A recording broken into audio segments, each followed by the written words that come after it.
Hello, calculus class.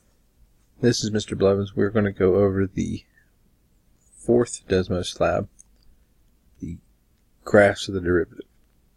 So what it's telling you here is that each of these slides is going to have a slider, and as you slide the slider, you're going to see the tangent lines. As the tangent lines move around, you'll see a plot of the slope of the tangent line, either above, below, or possibly on the tangent line of the original function. And that little black dot is because it's the slope of that tangent line, it is the derivative, and because there is a single black dot at every x coordinate, that's a function. That's the definition of a function, one output for each input. So the derivative is a function, and that's what this lab is trying to let you see, is that because it's its own function, you can graph it. And if you do the power rule correctly on these, and then the trig rule at the end, then you will match up the graph with the little black dot floating in space. So that was the whole premise of the activity. So if I press play here on this, I'll see a little black dot that floats around in space. And it also mentions on here that a negative sloping derivative. So this red line here is the tangent line. So a negative sloping tangent line. I used a red tangent line to represent it has a negative slope. And then a green tangent line means it has a positive slope that's going uphill left to right. And then right there in the middle, it has a zero slope. And I used a black tangent line to represent where it changes from a negative slope to a positive slope. So there's our our slope of 0. Alright, now, if you notice that black line is always moving upward at the exact same rate. Alright, it's always moving at the same rate. It's linear. Alright, and that's because of the power rule. If I do the power rule here, I got second power. If I move the 2 down and multiply by the 1/2 and then subtract 1, I end up with x to the first, which is a line. And if I do that, if I do the power rule correctly, 2 times a half is 1, so 1x minus 3x, the x will go away, x to the first, 1 times negative 3 is negative 3, and then subtract away 1 from 1, I get 0. So I get negative 3x to the 0, which is just negative 3. And then the derivative of constant is 0, so my derivative, it says to use y equals, and I get x minus 3. And then now that black line, that black dot goes exactly on that red line now. So that means I've done it correctly. Okay, so negative sloping line, negative, a red tangent line, a 0 tangent line, right as we hit, notice we hit the x-axis on the derivative, and then positive sloping tangent line. We're above the x-axis. Alright, below the x-axis red, on the x-axis black with our derivative, above the x-axis green. Alright, again, that's just color coordination, just to kind of help you see what the derivative is. The sine, the derivative is positive, we have a positive sloping tangent line. The sine of the derivative is negative, we have a negative sloping tangent line. Alright, and then the zeros of the derivative are those horizontal tangents. Alright, this is the same exact function as before, same color scheme. The only big difference here is I shade the x-axis with that same color scheme. So if it's a negative derivative, then I shade the x-axis negative. So all those numbers have the derivative is below the x-axis. And then when we hit that horizontal tangent and we change to the positive, it goes from red to green. Alright, so that's all. The only difference here is just so you can see the questions that you're going to be asked in your homework. Where is the function decreasing? Well, it's decreasing when the derivative is downhill, when it's negative. So the derivative is negative all the way to there, and then it becomes positive. So the answer to where is it decreasing would be from negative infinity to this number right here where it changes 3. And then it starts increasing. So once again, I would just type in y equals x minus 3 like the last slide, and I can see that big important change right there that takes place. It takes place at 3, where we go from negative to positive. Alright, well that's where the derivative is 0. The derivative is 0 at 3, and we reach that change of direction there. Alright, questions. Where is this thing increasing? Well, it's increasing from negative infinity to 3. Alright, notice I put a parentheses at the end of the 3. A few of you put a bracket there. Remember, for these increasing, decreasing constant intervals that you did in pre-cal, you always put a parentheses there. The number at the end point where it changes direction is not included in where it's increasing or decreasing. Alright, decreasing. Oh, sorry, I got that backwards. I was doing negative. I was doing the decreasing first. It's 3 to infinity, positive infinity. And then it was decreasing initially from negative infinity to 3. Alright, and then where is it equal to 0? A couple different places, ways you can write this. You can use the set brackets and say 3, or you could just write when x is equal to 3. Alright, your answer to question 3 has a special name when describing a parabola. Okay, now we're talking about the parabola, the blue graph. And we're talking about this point here. That's called the vertex. Okay, a lot of you are saying the root's the derivative. This is the root of the derivative, and it's on a line. Okay, but the parabola, when we're describing the parabola, that's the vertex. Okay, some of you called it the minimum. That's true. It's also called a relative minimum. But in particular here, when describing a parabola, what I was looking for there is the vertex. Okay, the derivative is always going to be equal to 0 at the vertex of a parabola. That's where the horizontal tangent lines fall, at a vertex. So when you get a parabola, when you have a parabola, you'll always be at the vertex, or your derivative will always be 0 at the vertex of the parabola. Alright, again, that's called a relative minimum. Relative maximum, same concept. It would just be that parabola flipped upside down. Alright, now we've got a square root function. Alright, and notice that black dot is way up high. If I just barely move it off 0, we're way up out of the screen, but we come down quickly into the screen. Very, very quickly. There. Okay, so what's the derivative? Well, this is, your hint was change it to the 1/2 power. And if we change that to the 1/2 power, we'd have y equals x to the half. And then dy dx, or y prime, whichever one you want to call it. Both of those are fine to use for the derivative. You bring down the 1/2, and then you subtract 1 from the old power. So you get 1/2 x to the negative 1/2. Alright, and remember that negative power means this thing goes down to the bottom, where that 2 is, and becomes positive. Alright, and I would have accepted that. I even accepted this for some of you that had the negative 1/2. But remember, this is the square root. That's the same thing as a square root function. So this is 1 over 2 times the square root of x. And then some people wrote it as the square root of x over 2 times x.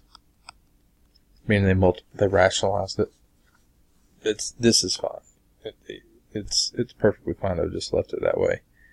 And again, like I said, I was happy to see if people even left it that way. But there's your answer. 1 over 2 times the square root of x.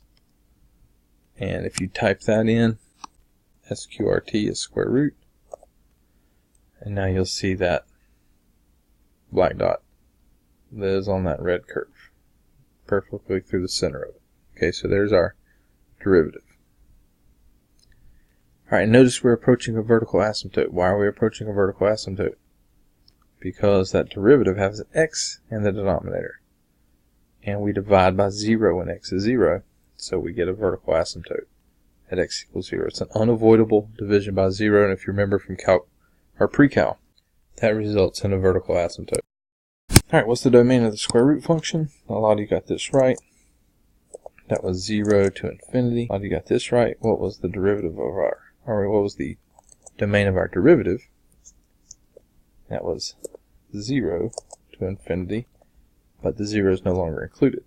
We can take the square root of 0, like in the original function, but in the derivative, the square root of 0 is part of our, it would be down in our denominator now, and that would cause division by 0.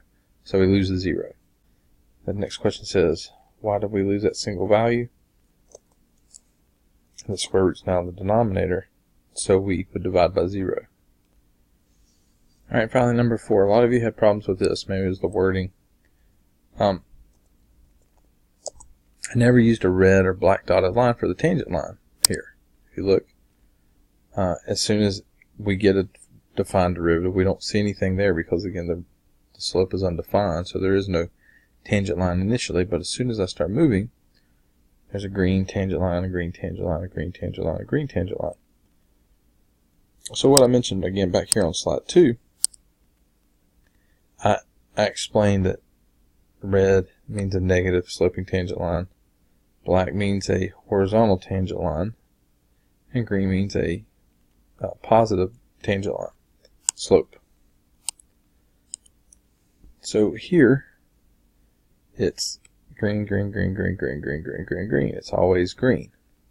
So the question is, why? Why is it always green? And you need to mention the derivative. Well, over the whole domain that we just mentioned in part 2 there, this 0 to infinity,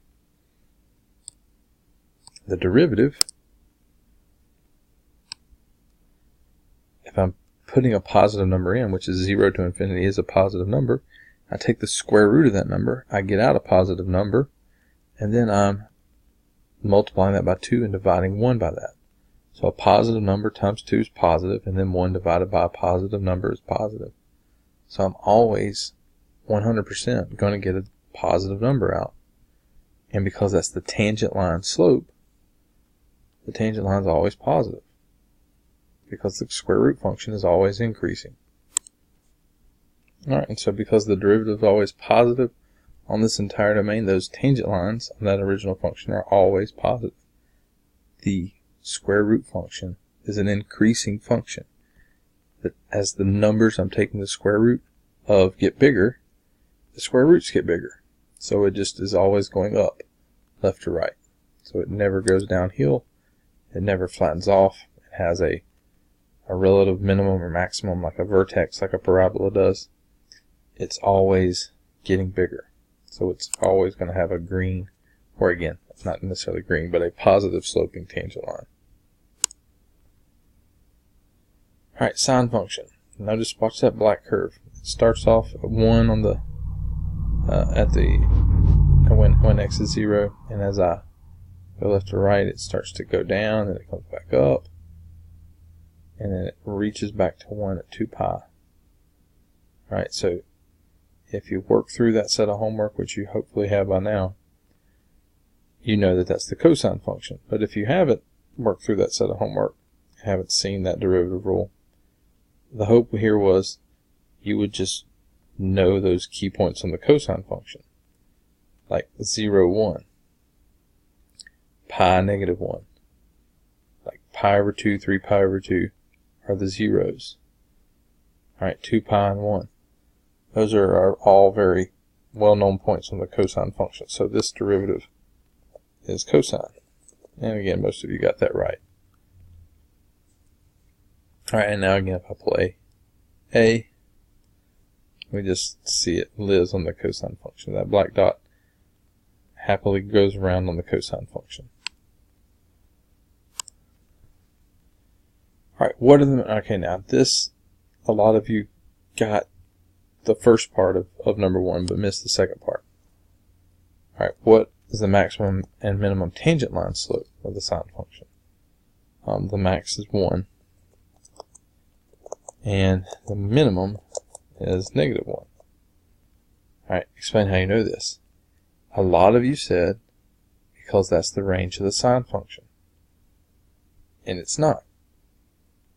The tangent line slopes are given by the derivative, which is the cosine function. So it's because those are the max and min of cosine. Not sine, but cosine. Cosine is what's giving us the slopes of the sine function. So it's the max and min of the cosine is what gives us the max and min tangent line slopes of sine. Alright, for multiple values of x on the previous slide, the black dot touched the blue curve. So what I mean here is if I just look at the black dot as the cosine function, so now I can just say where the sine and cosine intersect. So these are those points where the two cross over. So it says, what are some exact values? Give 2 exact values where this occurs. So Desmos is nice enough, now that we have the curves in there, to give us these points as exact points. So pi over 4, -3 pi over 4, 5 pi over 4, all those are places where it occurs. So you could have written any of those. Pi over 4, 5 pi over 4. Alright, again, any of those intersections of sine and cosine. Alright, now you had to have the exact intersections, no decimals. Alright, here's another thing that some people struggle with. Yeah, I can find the points. I can do the math to find the points. What have I found? What did I get? So what does it mean when the black dot hits the blue curve? It means that the tangent line slopes are equal to the output of the function. That at those points, the output of the original function is also the tangent line slope of that function. So the output of the original function is also the slope of the tangent line at that specific point on the graph. So at all these points where sine is equal to cosine, notice again the blue line is the sine. The graph is negative right here. So what's the slope? Well, the slope is negative square root of 2 over 2. The output is also the slope. Same thing here. It's positive at that point. So here the blue curve is positive, and here the slope of the blue curve is positive square root of 2 over 2. Alright, so it's these points where they both cross are the key points where sine and cosine are equal, but the big important thing here in this interpretation is the slopes of the sine function are equal to the output of the sine function. Alright, and then I'll ask the last slide. Could there be a function where this always happens? Well, there's actually two. One is, let me just turn off G here.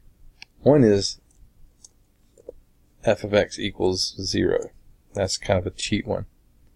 Notice if I slide this right here,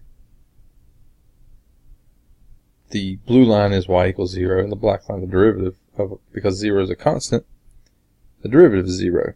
So that's a cheap one. That's called a trivial solution. But what you're supposed to see here is, and you can already see it right here, the derivative starts out really close to this, and it starts to spread away. Alright, this is an exponential function. And then this other exponential function, 3 to the x, little steeper as we go left to right. It also, the derivative kind of stays on there, but then it starts to spread away as we move further left to right. And again, the further and further I go, the worse it gets. It eventually gets to the point where the output is way far away from the original. So it eventually gets really bad, just like the first one does. So 2 to the x missed it, 3 to the x missed it, but 3 to the x missed it less than 2 to the x did. So this question says, is there a base that's been in between 2 and 3 that works here, where I will always have the derivative and the original function colliding? And the number e is right in between 2 and 3. So e is about 2.72. Here in Western North Carolina, we know e to a lot more places than most people because of the 1828, 1828 right there at the very beginning. But if we make f of x equal to, and it says e to the x power, so make sure not just write e, but e to the x, we get it. The black dot stays on the blue curve forever, and it doesn't matter how far I go out. The derivative is the output everywhere for y equals e to the x. The derivative is the function. E to the x is its own derivative, which is what this last slide says. Since the black dot is always on the blue curve, that means the function e to the x is its own derivative. So the derivative of e to the x is e to the x. And then number 2, this means that the outputs of f of x, e to the x again, at each input are also the slopes of the tangent lines of the function at each input. So every single input, the output is just the output of e to the x, but it's also the slope of e to the x at that particular point, how it's changing at that point. And e to the x, other than again y equals 0, which is very trivial, it's not changing ever, and it's a constant, so that is also its own derivative, but it's the only one that actually changes where it is its own derivative. So it's a very huge, important idea for differential equations, for those of you that are headed in that direction. So important that you know that e to the x is its own derivative. Alright, so there are the solutions to this lab. I'm hoping that you got the benefit of it, of understanding derivatives, why the derivatives look the way they do, why they have the signs that they have. You know, if the original function is positive, the derivative can still be negative, and vice versa. Some people struggle with that early on, but if you truly understand that we're plotting the slopes of the tangent lines of the original curve, then that helps you to understand why derivatives graphs look the way they do.